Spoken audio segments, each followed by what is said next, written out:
Halo, selamat pagi Pak Fat. Pagi, Yuli, pagi, my friends. Nah, kita akan bahas CBDK lagi nih Pak. Ya, Akhirnya sudah mau listing ya Pak ya. Gimana sih prospeknya dan call to actionnya seperti apa untuk CBDK atau mungkin juga paninya ya gitu. oke, jadi saya mau mulai, kita pernah membahas masalah si CBDK ini atau CBDK ini starting tuh tanggal 13 Desember ya, my friends. Terus juga kita bersyukur banget kita dapat kesempatan untuk ngobrol langsung dengan perwakilan dari PANI sendiri, Bu Kristi. Itu tanggal 17 Desember, jadi my friends bisa lihat lebih detailnya, ngobrol lebih panjang, itu bisa cari di Tiger Insight Special yang tanggal 17 Desember. Nah, saya mau coba recall poin-poin penting waktu kita bahas si CBDK ini tanggal 13 Desember dan juga ketika kita bisa ngobrol sama Bu Kristi di tanggal 17 Desember yang harapannya bisa memberikan tambahan insight nih buat my friends. Jadi kalau saya coba recall yang kita bahas di tanggal 13 Desember itu ada beberapa poin penting yang memang sejauh ini on track ya setelah saya ngelihat hasil apa penjatahannya ya my friends.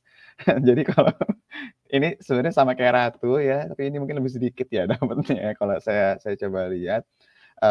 Jadi waktu tanggal 13 Desember itu saya coba share terlebih dahulu ya biar my friends juga ada gambaran. Iya, jadi beberapa poin penting waktu kita bahas di tanggal 13 Desember adalah yang pertama kita menggarisbawahi 10% porsi di masyarakat nih my friends. Jadi kalau misalnya my friends perhatiin pas nanti IPO porsi masyarakat itu hanya 10% yang memang waktu itu kita bilang kalau memang nggak terlalu besar ini seharusnya akan lebih tanda kutip bisa lebih fluktuatif yang ke arah positif lah ya. Jadi karena memang porsi masyarakatnya nggak besar. Itu poin pertama yang kita bahas pada saat itu.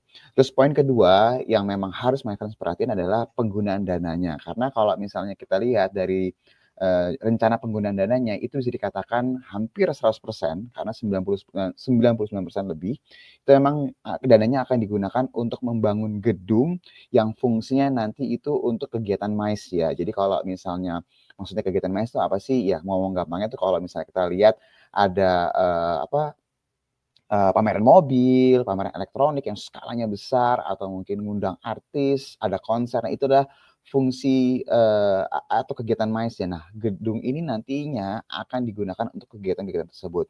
Jadi kalau misalnya lihat dari penggunaan dana keseluruhan, semua dananya akan digunakan untuk pembangunan gedung tersebut. Nah, kalau misalnya coba kalau misalnya kita lihat ya, itu kira-kira gedungnya kapan sih beroperasinya? Jadi kalau berdasarkan prospektusnya itu gedung tersebut akan mulai beroperasi di bulan September 2025. Jadi tahun ini nih dimulai beroperasi. Nah, kalau beroperasinya tahun 2025 di kuartal 3, normalnya uh, orang-orang atau klien-klien yang bersiap untuk bikin acara itu kita pasti akan dengar list nama-namanya itu sebelum September karena kan kalau sudah September sudah operasi harusnya klien-klien itu sudah memberikan minat mereka mau ikutan tuh pasti sebelum bulan September kita sudah ada tuh acara-acara besar apa aja yang akan diadakan di gedung serbaguna yang ada di PIK tersebut. Terus di tanggal 13 Desember juga kita highlight di tanggal 3 September 2024 itu memang ada si BKS ini itu menambah kepemilikan di PT Mas ya waktu itu kita bahas my friends tinggal coba cari aja di mana kita waktu itu bilang dengan menaikkan porsi kepemilikan ini harusnya bisa menaikkan aset si CBDK ini sendiri yang akhirnya bisa menambah asetnya ketika nanti IPO ya ini yang kita bahas pada saat itu dan yang kita garis bawahi juga, kalau seandainya kita hanya melihat bahwa dari sisi market cap, kan market cap-nya di harga final kita hitung sekitar 23T pada saat itu. Jadi kalau toh pun berpengaruhnya seberapa besar sih ke PANI kita bilang pada saat itu kalau hanya melihatnya dari sisi market cap aja, market cap-nya PANI kan sudah gede ya, udah 300 triliun lebih kan. Sedangkan si CBDK-nya ini masih kisaran 20-an. Jadi impact ke PANI-nya itu nggak akan terlalu besar. Tapi dengan adanya pembangunan gedung serbaguna ini ceritanya akan berbeda nih. Karena di tanggal 17 Desember ketika kita ngobrol sama Bu Kristi, itu ada 3 poin penting yang ini seharusnya bisa memberikan impact positif nih ke CBDK-nya. Yang pertama adalah uh, untuk pertama kalinya sendiri, Pani melalui CBDK itu mereka mulai mengembangkan bisnis recurring income nih. Jadi kalau misalnya friends tanya maksudnya recurring income tuh apa sih? Pendapatan yang berulang. Jadi kalau misalnya perusahaan properti, mereka tuh ada yang jagoannya tuh jualan lahan, industri, ada yang jagoannya tuh jual bukan lahan, jual perumahan atau apartemen. Tapi ada juga mereka yang jagoannya itu mendapatkan pendapatan berulang. Pendapatan berulang tuh berarti dari mana? Dia punya hotel, dia punya mall, yang memang pendapatannya tuh bisa dikatakan selalu ada nih, tiap bulan ada gitu, atau tiap periode tertentu tuh ada gitu. Kalau jualan rumah kan tergantung ya lakunya berapa, apalagi kalau jualan lahan industri. Nah, mereka itu bilang bahwa kita dengerin nih masukan-masukan dari analis, masukan-masukan dari pelaku pasar, bahwa perusahaan properti yang akan lebih kuat kalau dia punya segmentasi juga dari revenue itu dari sisi recurring income itu. Jadi mereka mulai mendengarkan, dan ini kalau bisa dilihat ini harusnya impact-nya bisa positif nih, lebih stabil lah pendapatannya. Terus yang kita garis bawahi, yang my friends nanti bisa cek juga di tanggal 17 Desember, aktivitas MICE ini nantinya diekspektasikan itu akan menarik traffic yang lebih besar lagi ke Peak. Ya, jadi kalau misalnya dengan ada si kegiatan MICE ini, orang-orang akan lebih banyak datang ke Peak, di mana ini orang-orang bisa melihat, oh ada lahan perumahan yang diekspektasikan itu bisa berimbas ke demand-nya juga nih, my friends. Yang pada akhirnya bisa menaikkan valuasinya si CBDK dan juga Pani ke depannya. Dan yang terakhir, yang kalau misalnya sangat berkorelasi dengan si CBDK ini sendiri, kedepannya Bu Chrisye bilang bahwa sangat mungkin sekali nih kita bikin hotel dan service apartment ke depannya. Kenapa? Karena nanti dengan tol baru yang mulai dioperasikan, ekspektasinya itu ke Peak itu akan lebih mudah. Terus juga dari Bandara Soekarno-Hatta pun juga akan lebih mudah nih, aksesnya lebih cepat. Jadi harapannya turis-turis atau pendatang itu mampir dulu ke Pantai Indah Kapuk sebelum mereka mencari tujuan yang lain. Nah, biasanya kalau orang dari luar kota atau dari luar negeri, pasti kan bukan nyari rumah ya, tapi nyari tempat tinggal sementara gitu loh. Makanya service apartemen sama hotel ini salah satu yang sudah mereka pikirkan di blueprint mereka untuk pengembangan selanjutnya. Nah, itu beberapa poin yang kita bahas tanggal 13 Desember sampai 17 Desember. Nah, sekarang harus ngapain nih? Call to action harus ngapain?